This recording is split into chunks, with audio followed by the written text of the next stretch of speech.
നമസ്കാരം. ഞാൻ ഇരുന്നാണ് ഈ പരിപാടി നടത്തിയിട്ടുള്ളത് അല്ലേ, ഇത്രയും നാളുകളായി. എന്തിനാണിത് പറയാൻ ഞാൻ ആഗ്രഹിക്കുന്നത്, അല്ലെങ്കിൽ എന്ത് പറയാനാണ് ഇവിടെ ആഗ്രഹിക്കുന്നത് എന്നായിരിക്കും നിങ്ങൾ ചിന്തിക്കുന്നത്.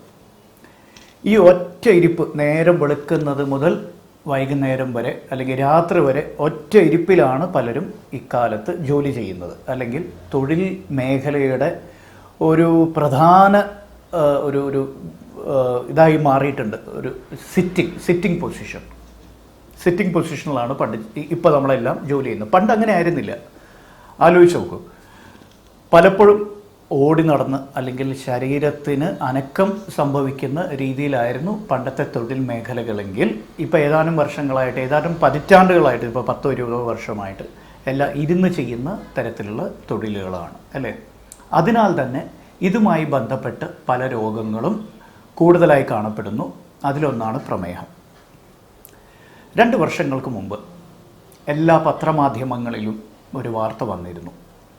Sitting is the new smoking എന്ന് വെച്ചാൽ, പുകവലി പണ്ട് എത്രത്തോളം രോഗങ്ങൾക്ക് കാരണമായിരുന്നോ അത്രയും തന്നെ ഈ പുതുയുഗത്തിൽ അല്ലെങ്കിൽ ആധുനിക യുഗത്തിൽ ഇരിപ്പ്, അതായത് ഒറ്റ കുത്തിയിരിപ്പ് എന്ന് പറയുന്ന സ്വഭാവം രോഗങ്ങൾക്ക് കാരണമാകുന്നു എന്നായിരുന്നു ആ വാർത്തയുടെ അല്ലെങ്കിൽ ആ വാർത്തകളുടെ പൊരുൾ.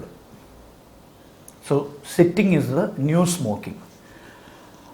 അതിലവർ വിശദീകരിച്ച് എന്താണെന്ന് വെച്ചാൽ, ഒരു ദിവസം 8 മുതൽ 9 മണിക്കൂർ ശരാശരി ഇരുന്ന് ജോലി ചെയ്യുന്ന അല്ലെങ്കിൽ ഇരുന്ന് സമയം കളയുന്ന അല്ലെങ്കിൽ സമയം ചെലവഴിക്കുന്ന ഒരു വ്യക്തിക്ക്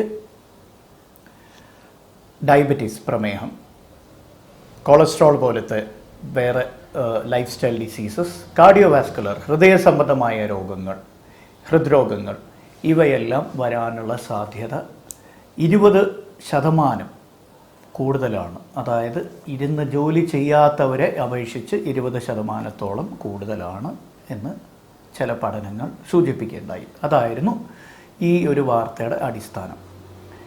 ഇത് കാട്ടുതീ പോലെ ലോകത്തെമ്പാടുമുള്ള മാധ്യമങ്ങളിലൂടെ എല്ലാവരെയും ചെവികളിൽ എത്തിയതായിരുന്നു. നിങ്ങളിൽ ചിലരെങ്കിലും അത് ഓർക്കുന്നുണ്ടാവും എന്നാണ് എൻ്റെ വിശ്വാസം. ഇരുന്ന് ജോലി ചെയ്യുന്ന ഇന്നത്തെ പുതുയുഗ തൊഴിൽ മേഖലകളായ IT, ജേർണലിസം, അങ്ങനത്തെ പല പിന്നെ കമ്മ്യൂണിക്കേഷൻസ്, ഈ മേഖലകളിൽ പണിയെടുക്കുന്ന അല്ലെങ്കിൽ ജോലി ചെയ്യുന്ന പലരെയും ഇത് ആശങ്കയിലാഴ്ത്തി. അതായത് ഇരുന്ന് ജോലി ചെയ്യുന്ന നമുക്ക് ഈ തരത്തിലുള്ള രോഗങ്ങൾ കൂടുതൽ പിടിപെടുമല്ലോ എന്ന് അവർക്ക് ആശങ്കയുണ്ടായി. ഈ വാർത്തയ്ക്ക് എന്തെങ്കിലും സാധുതയുണ്ടോ, അല്ലെങ്കിൽ ഈ വാർത്ത സത്യമാണോ, ഇത് വിശ്വസനീയമാണോ, വിശ്വസിക്കേണ്ടതുണ്ടോ ഇല്ലയോ എന്നാണ് നമ്മൾ ഈ എപ്പിസോഡിലൂടെ പരിശോധിക്കുന്നത്. ഈ വാർത്ത ഭാഗികമായി ശരിയാണ് എന്ന് തന്നെ വേണം പറയാൻ. കാരണം 24 മണിക്കൂറുള്ള ഒരു ദിവസത്തിനുള്ളിൽ 8 മണിക്കൂറോളം ഇരുന്ന് ജോലി ചെയ്യുന്നു എന്ന് പറയുമ്പോൾ 1/3 ഭാഗം അല്ലേ. പിന്നെ 8 മണിക്കൂർ ഉറങ്ങുന്നുണ്ടെങ്കിൽ ബാക്കി 8 മണിക്കൂറും കൂടി എല്ലാം കൂടി നമ്മൾ ചെലവഴിക്കുന്ന സമയമാണ്. അപ്പോൾ 8 മണിക്കൂർ ഉറക്കം, 8 മണിക്കൂർ തൊഴിൽ, പിന്നെ 8 മണിക്കൂറിനുള്ളിൽ ഭക്ഷണം കഴിക്കുന്നു, കുളി, പിന്നെ നമ്മുടെ വായന, അങ്ങനത്തെ പല കാര്യം.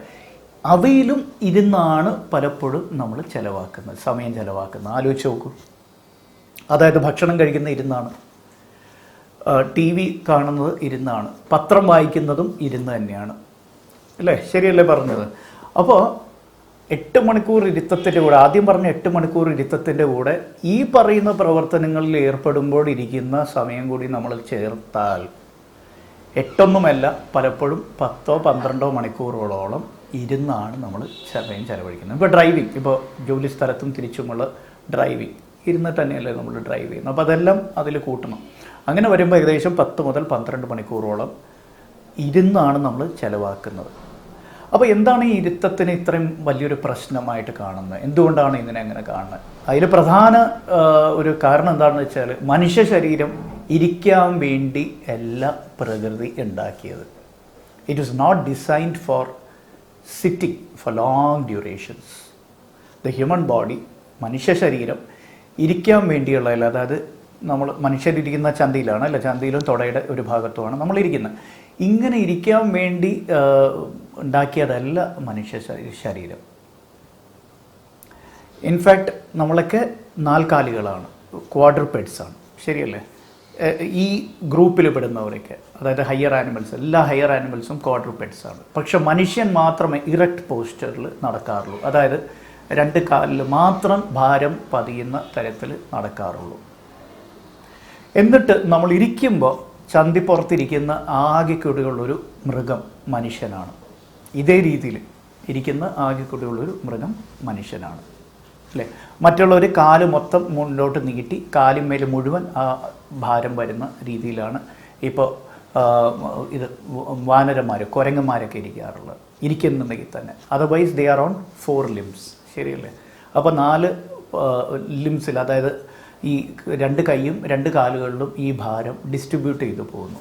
പക്ഷെ നമ്മളിരിക്കുമ്പോൾ എന്താ സംഭവിക്കുന്നതെന്ന് വെച്ചാൽ അപ്പർ ബോഡി സെഗ്മെൻറ്റിൻ്റെ വെയിറ്റ് മുഴുവൻ, അപ്പർ ബോഡി സെഗ്മെൻറ്റ് എന്ന് പറയുമ്പോൾ അരക്കെട്ടിന് മുകളിലുള്ള ഭാഗത്തിൻ്റെ ഭാരം മുഴുവൻ ഈ നടുവിൻ്റെ അവിടെയാണ് പ്രവർത്തിക്കുന്നത്. അതിനാൽ നടു സംബന്ധമായ പ്രശ്നങ്ങൾ മുതൽ വയറിന്, ആബ്ഡോമിനൽ ഒബേസിറ്റി വരെ വരാനുള്ള സാധ്യത വളരെ കൂടുന്നു. അത് തന്നെ രോഗകാരണങ്ങളായി മാറുന്നു. മാത്രമല്ല, ഇരിക്കുമ്പോൾ കലോറി റിക്വയർമെൻറ്റ് വളരെ വളരെ കുറവാണ്. 1 മണിക്കൂർ കുത്തിരുന്ന് നമ്മൾ എത്ര ജോലി ചെയ്താലും 1-2 കലോറി മാത്രമേ നമ്മുടെ ശരീരം ഉപയോഗപ്പെടുത്തുന്നുള്ളൂ. എന്നാൽ നിൽക്കുമ്പോൾ അത് 1 മണിക്കൂറിനുള്ളിൽ, വെറുതെ നിന്നാൽ തന്നെ 1 മണിക്കൂറിനുള്ളിൽ 4 മുതൽ 6 കലോറി വരെ നമ്മുടെ ശരീരം ഉപയോഗിക്കും. അപ്പോൾ കലോറി കൗണ്ട് ചെയ്യുന്നുണ്ടെങ്കിൽ പോലും ഇരിക്കുന്നതാണ് കൂടുതൽ മോശം. അതുകൊണ്ടാണ് ആ പഠനങ്ങൾ, ആദ്യം പറഞ്ഞ ആ പഠനങ്ങളുടെ നമുക്ക് തിരിഞ്ഞ് നോക്കാം. 20% ഈ രോഗങ്ങൾ, അതായത് ഹൃദ്രോഗം ഉൾപ്പെടെ, പ്രമേഹം ഉൾപ്പെടെ രോഗങ്ങളുടെ സാധ്യത കൂട്ടുന്നു എന്നാണ്. പക്ഷേ ഇനിയിപ്പോൾ ഏറ്റവും പ്രധാനപ്പെട്ട ചോദ്യം, ആ പഠനങ്ങൾ പറഞ്ഞു sitting is the new smoking എന്ന്, അല്ലേ? അതായത് പുകവലിക്കുന്നവരെ ബാധിക്കുന്ന രോഗങ്ങൾ ഇക്കാലത്ത് ഇരിക്കുന്നവരെ ബാധിക്കുന്നത്. പക്ഷേ ഇവിടെ ഒരു പ്രശ്നം എന്താണെന്ന് വെച്ചാൽ, അങ്ങനെ നോക്കുമ്പോൾ പുകവലിയെ നമ്മൾ വളരെ ലഘൂകരിക്കുകയാണ് ചെയ്യുന്നത്, ശരിയല്ലേ?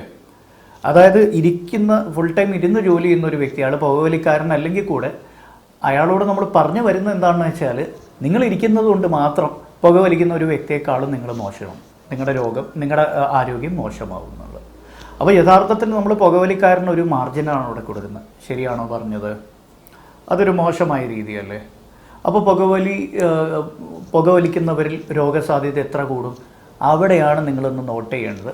ഇരിക്കുന്നവരിൽ രോഗസാധ്യത 20% കൂടുമെന്ന് പറയുമ്പോൾ തന്നെ പുകവലിക്കുന്നവരിൽ ഈ പറഞ്ഞ രോഗസാധ്യത 180% കൂടുന്നത്. 180% increase in the likelihood of life style diseases. Diabetes ആണെങ്കിലും ഹൃദ്രോഗമാണെങ്കിലും ഈ പറയുന്ന കൊളസ്ട്രോളിൻ്റെ പ്രശ്നം, സിസ്റ്റമിക് ഹൈപ്പർ ടെൻഷൻ, ഒരുപക്ഷെ എല്ലാ രോഗങ്ങളും പുകവലിക്കാരിൽ കൂടുതലായിട്ട് നമുക്ക് കാണപ്പെടാം. ഹൃദ്രോഗമാണെങ്കിൽ 180% പുകവലിക്കാരിൽ കൂടുതൽ. പക്ഷേ ഇരിക്കുന്നവരിൽ 20% മാത്രമാണ് കൂടുതൽ. അപ്പോൾ ഇനി നിങ്ങൾ തീരുമാനിക്കൂ, ഇതിലേതാണ് കൂടുതൽ അപകടകാരി? പുകവലിക്കുന്നതാണോ ഇരിക്കുന്നത് നല്ലതാണ് എന്നല്ല ഇവിടെ പറഞ്ഞു വരുന്നത്. പക്ഷേ if you ask me the question, is sitting indeed the real new smoking എന്ന് ചോദിച്ചാൽ അല്ല എന്ന് തന്നെ വേണം പറയാം. പുകവലിക്കുന്നത് തന്നെയാണ് ദോഷകരം, 10 മടങ്ങ് ദോഷകരം ഇരിക്കുന്നതിനേക്കാൾ, അതിലൊരു സംശയം വേണ്ട. അപ്പോൾ sitting is the new smoking എന്ന് പറയുന്നതിനോട് നമ്മൾ കണ്ണുടച്ച് വിശ്വസിക്കേണ്ടതില്ല, അതിനോട് കണ്ണുടച്ച് നമ്മൾ അംഗീകരിക്കേണ്ടതുമില്ല. ഓക്കെ, ഇരിക്കുന്നതിന് പകരം എഴുന്നേറ്റ് നിൽക്കുന്നത് തന്നെ നിങ്ങളുടെ കലോറി യൂട്ടിലൈസേഷൻ കൂട്ടും. നടന്നാൽ നിങ്ങൾക്ക് കലോറി യൂട്ടിലൈസേഷൻ വളരെയേറെ കൂട്ടാനും സാധിക്കും. നിങ്ങളുടെ ആരോഗ്യം, അതിൻ്റെ കൂടെ തന്നെ നിങ്ങളുടെ ആരോഗ്യവും നന്നാവും എന്ന് ഞാൻ പറയാതെ തന്നെ നിങ്ങൾക്ക് അറിയാവുന്ന കാര്യമാണ്, അല്ലേ? അപ്പോൾ കുത്തിയിരിപ്പ്, മണിക്കൂറുകളോളമുള്ള കുത്തിയിരിപ്പ് എന്തായാലും ഒഴിവാക്കേണ്ടത് തന്നെയാണ്. പക്ഷേ സിറ്റിംഗ് ആണ് എന്താ പുതുയുഗത്തിൻ്റെ അല്ലെങ്കിൽ ആധുനിക യുഗത്തിൻ്റെ സ്മോക്കിംഗ് എന്ന് പറഞ്ഞാൽ അതിനോട് ഭാഗികമായി മാത്രമേ നമ്മൾ വിശ്വസിക്കേണ്ടതുള്ളൂ, യോജിക്കേണ്ടതുള്ളൂ കേട്ടോ. അപ്പോൾ എന്തായാലും keep moving, have an active life style. കഴിവതും നടക്കാൻ ശ്രമിക്കുക, കഴിവതും ലിഫ്റ്റിന് പകരം സ്റ്റെയർ കേസ് ഉപയോഗിക്കാൻ ശ്രമിക്കുക, കഴിയുന്നത് നിൽക്കുക, കഴിയുന്നത് നടക്കുക, instead of sitting for long duration. കുറേ നേരം ഇരുന്ന് ജോലി ചെയ്യുന്ന തരത്തിലാണ് നിങ്ങളുടെ തൊഴിലെങ്കിൽ ഒരു അരമണിക്കൂർ അല്ലെങ്കിൽ 1 മണിക്കൂർ കഴിയുമ്പോൾ ഒരു ബ്രേക്ക് എടുക്കുക, സ്ട്രെച്ചിങ് ബ്രേക്സ് എടുക്കുക. ഒരു 10 മിനിറ്റ് ബ്രേക്ക് എടുക്കുന്നതിൽ പ്രശ്നമൊന്നുമില്ല. പക്ഷെ ഒന്ന് സ്ട്രെച്ച് ചെയ്യാവുന്ന നടക്കുക, അത് വളരെ ഗുണം ചെയ്യും. പ്രമേഹ രോഗികൾക്ക്, പ്രമേഹം വരാൻ സാധ്യതയുള്ളവർക്കും ഇത് വളരെ ഗുണം ചെയ്യും, ഒരു സംശയം വേണ്ട. ഏതായാലും ഈ എപ്പിസോഡ് നിങ്ങൾക്ക് ഇഷ്ടപ്പെട്ടാലും ഇല്ലെങ്കിലും ദയവായി നിങ്ങളുടെ പ്രതികരണങ്ങൾ ഞങ്ങളെ അറിയിക്കുക. ഒത്തിരി പ്രതികരണങ്ങൾ വരുന്നുണ്ട്. 24 മണിക്കൂറിനുള്ളിൽ നമ്മൾ എല്ലാത്തിനും മറുപടി അയക്കാനും ശ്രമിക്കുന്നുണ്ട്. ഇവിടെ ഒരു കാര്യം കൂടി പെട്ടെന്നൊന്ന് പറഞ്ഞു നിർത്തട്ടെ. ഇതിൽ കൊടുത്തിരിക്കുന്ന നമ്പറിൽ ദിവസേന 100 കണക്കിന് കോൾസാണ് നമുക്ക് കിട്ടുന്നത്. ഇത് കോൾ സെൻറ്റർ ഇതിന് കൊടുത്തിട്ടില്ല, കോൺട്രാക്റ്റൊന്നും നമ്മൾ കൊടുത്തിട്ടില്ല. നമ്മുടെ സ്റ്റാഫ് തന്നെയാണ് നിങ്ങൾ വിളിക്കുമ്പോൾ ഇത് കോൾസ് അറ്റൻഡ് ചെയ്യാൻ ശ്രമിക്കുന്നത്. എല്ലാം എപ്പോഴും സാധിച്ചെന്ന് വരില്ല, കാരണം ഇവർക്ക് പേഷ്യൻ്റ് കെയർ, രോഗികളെ പരിചരിക്കേണ്ടതുമായിട്ടുണ്ട്. അതിൻ്റെ ഇടയിൽ കോൾസ് വന്നാൽ ചിലപ്പോൾ എടുക്കാൻ സാധിച്ചെന്ന് വരില്ല. ദയവായി അതിനെ തെറ്റിദ്ധരിക്കരുത്, വേറൊന്നും വിഷമം വിചാരിക്കരുത്. അങ്ങനെ കിട്ടാതെ വരുന്നുണ്ടെങ്കിൽ 1-2 തവണ നിങ്ങൾ ശ്രമിച്ചിട്ട് കിട്ടുന്നില്ലെങ്കിൽ ഏറ്റവും നല്ലത് നിങ്ങൾക്ക് ചെയ്യാൻ പറ്റുന്ന എന്താണെന്ന് വെച്ചാൽ ഒരു മെസ്സേജ് ആ നമ്പറിലേക്ക് അയയ്ക്കുക. ഒരു മെസ്സേജ് അയച്ചിട്ടുണ്ടെങ്കിൽ നമ്മൾ എന്തായാലും ഇപ്പോഴല്ലെങ്കിൽ കുറച്ച് നേരം കഴിഞ്ഞിട്ടാണെങ്കിലും ആ മെസ്സേജ് കാണും. And will call you back, ഞങ്ങൾ തിരിച്ച് വിളിച്ചോളാം. ഇതൊന്ന് ശ്രദ്ധിക്കുക, നിങ്ങളുടെ സുഹൃത്തുക്കളെ അറിയിക്കുക. നന്ദി, നമസ്കാരം. നിങ്ങൾ ഈ കണ്ട വീഡിയോ നിങ്ങൾക്ക് ഇഷ്ടപ്പെട്ടെങ്കിൽ ദയവായി നിങ്ങളുടെ ബന്ധുക്കൾക്കും നിങ്ങളുടെ സുഹൃത്തുക്കൾക്കും ഇത് കൈമാറുക. അവരുമായിട്ട് ഇത് ഷെയർ ചെയ്യുക.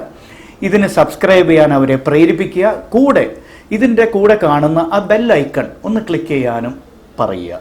വളരെ നന്ദിയുണ്ട്. നമസ്കാരം.